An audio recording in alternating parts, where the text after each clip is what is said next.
A sermon on the transfiguration of the Lord by Anastasius of Sinai, Bishop. It is good for us to be here. Upon Mount Tabor, Jesus revealed to his disciples a heavenly mystery. While living among them, he has spoken of the kingdom and of his second coming in glory.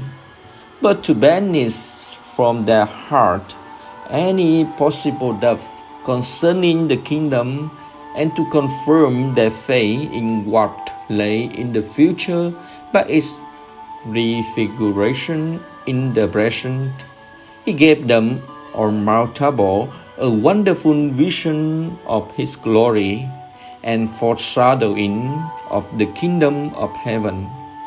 It was as if he said to them, "As time goes by, you may be in danger of losing your faith. To save you from this, I tell you now that some standing here listen to me will not taste death until they have seen the Son of Man coming in glory of his Father." Moreover, in order to assure us that Christ could command such power when he wicked, the evangelist continues, 6 days later, Jesus took with him Peter, James, and John, and led them up to the high mountain where they were alone. There, before their eyes, he was transfigured. His face shone like the sun, and his clothes became as white as light. Then the disciples saw Moses and Elijah appear, and they were talking to Jesus. There are the divine wonders we celebrate today.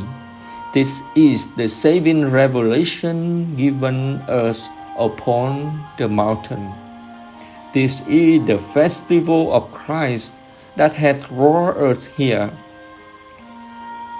Let us listen then to the sacred voice of God, so compellingly calling us from on high, from the summit of the mountain, so that with the Lord's chosen disciple we may penetrate the deep meaning of these holy mysteries, so far beyond our capacity to express. Jesus goes before us to show us the way, both of the mountain and into heaven. And I speak boldly. It is for us now to follow him with own speed, yearning for the heavenly vision that will give us a share in his radiance, renew our spiritual nature, and transform us into his own likeness, making us forever sharer in his Godhead, and raising us to heights as yet undreamed of. Let us run with confidence and joy to enter into the cloud like Moses and Elijah, or like James and John.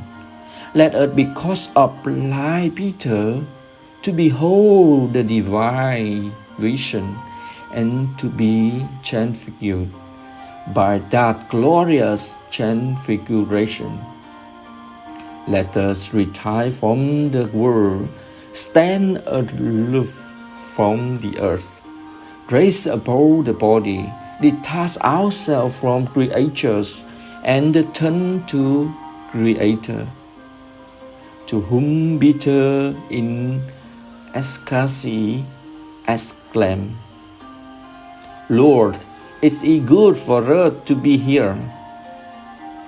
It is indeed good to be here, as you have said, Peter. It is good to be with Jesus and to remain here forever. What greater happiness or higher honor could we have then to be with God, to be made like Him, and to live in His light? Therefore, sin is of earth possesses God in his heart and is being transformed into His divine image. We also should cry out with joy. It is good for us to be here, where all things shine with divine radiance, where there is joy and gladness and exaltation, where there is nothing in our hearts but peace, serenity, and stillness, where God is seen. For here in our hearts, Christ took up His door together with the Father, saying as He enters, "Today salvation has come to this house."